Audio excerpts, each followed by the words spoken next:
How to create a simple automation project using the M340 Discovery Kit. The trainee will be able to create a simple automation project using the M340 Pack and Unity Pro software. The Discovery Kit contains all of the hardware components for the application, as well as the Unity Pro engineering software. This video gives an overview for the creation of a simple automation project using the M340 Pack Discovery Kit and Unity Pro engineering software. The full project instructions and project files for importing can be found in the Startup Guide within the Discovery Kit electronic files. Inside the Discovery Kit you will find the following items: 4-slot mounting backplane, power supply, pack processor with memory card, mixed input and output module, pre-wired connection cable, Telefast simulation module, programming cable, Telefast power supply connection wires.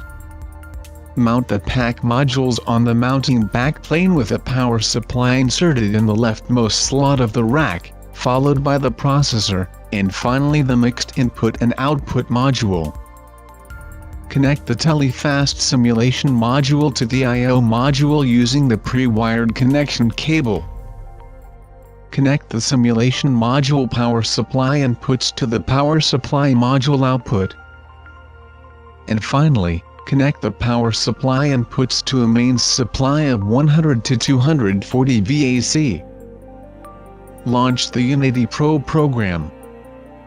Set the PLC address. Click on PLC in the menu bar. Click on Set Address. Enter SYS in address field of the PLC zone. Select USB in the media field. Confirm by clicking OK. Create a new project by clicking on the New Project button. Double-click on the BMX P3420302 pack and the Unity Pro user interface will now appear.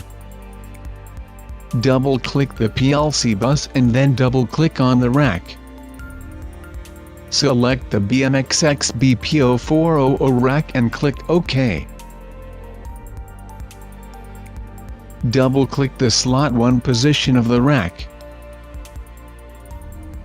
Expand the discrete selection box and select the BMX DDM16022 I/O module. The I/O for this application will be imported from the project files.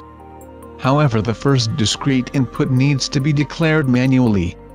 Double-click on the BMX DDM16022 module in the bus editor. Then click on the node in the top left-hand corner.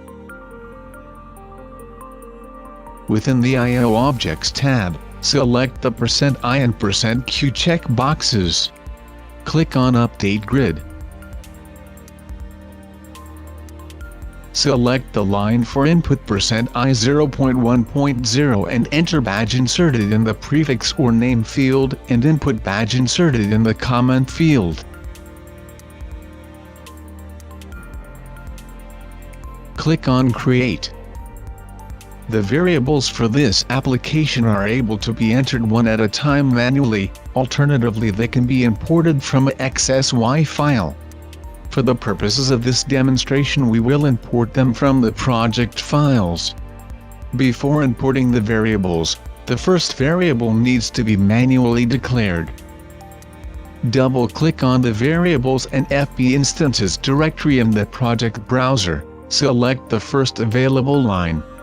Enter INIT in the name field and select EBOOL in the type field. Enter sets the garage to the INIT step in the comment field. Right-click on the Variables and FB Instances directory in the project browser. Click on the Import command. Save the project.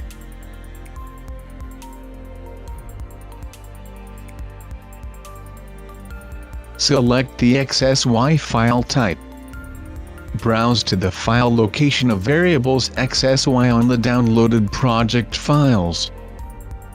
Click on the Import button. Click on the Keep All button and OK. The variables are now imported into your application. The functional part of the program is going to be completed by importing the required sections and derived function blocks, or DFBs, from the project files. To import the garage management section, right-click on Sections and select Import. Click Yes to save changes. Select the XLD file type and browse to the location of the project files, which contains the file Garage Management with DFB. Click Import. When the Import Trouble Report screen appears, click on Replace All and click OK.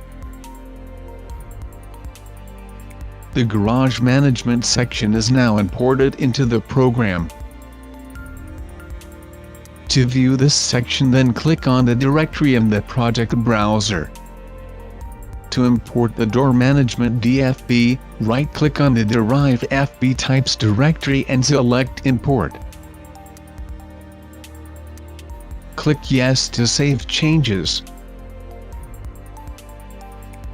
On the Import dialog box, select the XDB file type and browse to the DFB Door Management file in the project files. Click Import. Click on Replace All and click OK. To view the section, click the Derive FB Types directory in the project browser. To import the car counting section of the program, right-click on the Sections directory of the project browser and select the Import command. Click Yes to save changes. Select the XST file type and browse to the car counting XST file in the project files. Click Import and Replace All on the Import Trouble Report. Click OK to confirm. To view the section, double-click the car counting directory in the project browser. To import the operator screen, right-click Operator Screens and click on Import. Select Yes to save changes. Select the file type Runtime screen and browse to the Garage Control file in the project files. To create the animation table, right-click on the Animation Tables directory in the project browser and select New Animation Table. Enter animation in the Properties window, and click OK. Double-click the Variables and FB Instances directory in the project browser. Sort the variable by clicking on the address column to group the inputs and the outputs. Select all of the inputs and outputs by pressing Ctrl A and press Ctrl C. Double-click the animation table in the project browser. Select the first row and press Ctrl V. All of the inputs and outputs are now displayed in the animation table.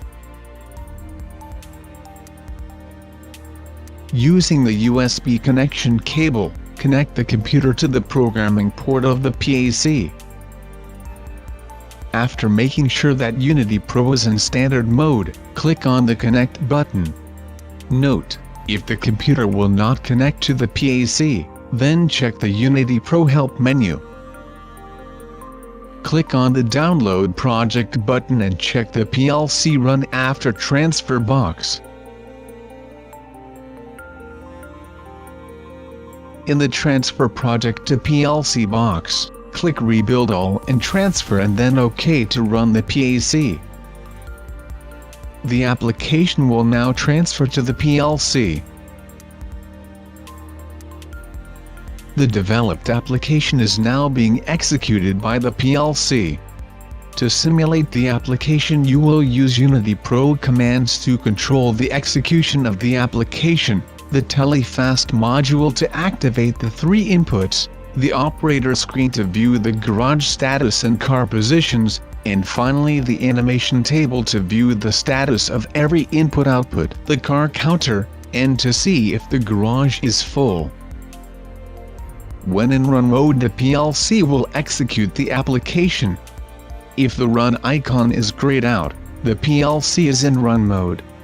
To change to stop mode, click on the stop icon.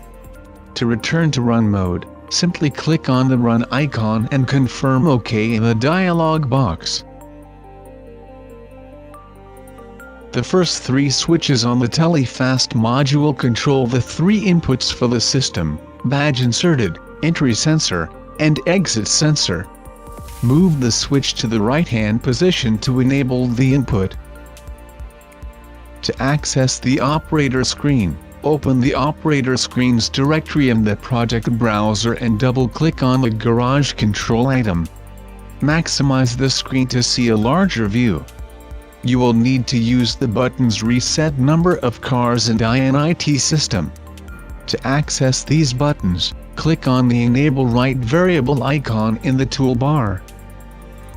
To initialize the system, click on the INIT System button of the operator screen.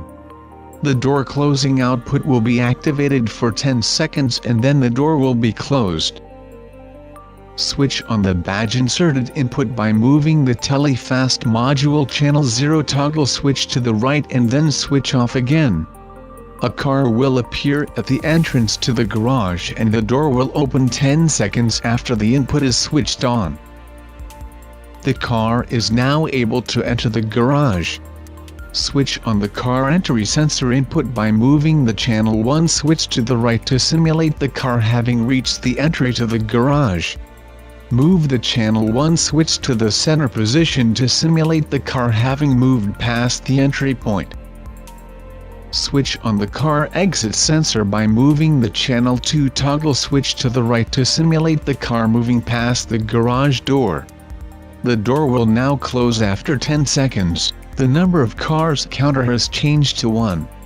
Move the channel 2 toggle switch to the center to simulate the car moving past the garage exit point and parking in an empty space. Repeat the last 3 steps to simulate additional cars entering the garage and note the car counter incrementing each time. To simulate a car leaving the garage, move the channel 2 toggle switch to the right.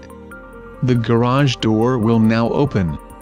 Move the channel 2 toggle switch back to the center position once the garage door is open. Move the channel 1 toggle switch to the right to simulate the car having reached the entry point to the garage. Note the garage door will now close. Move the channel 1 switch to the center position to simulate the car having left the garage. Note the number of cars counter decrements after each car has left. Now you've created a simple automation project using the M340 Discovery Kit. Thank you for watching. For further information, please visit www.schneider-electric.com or contact your local Schneider Electric representative.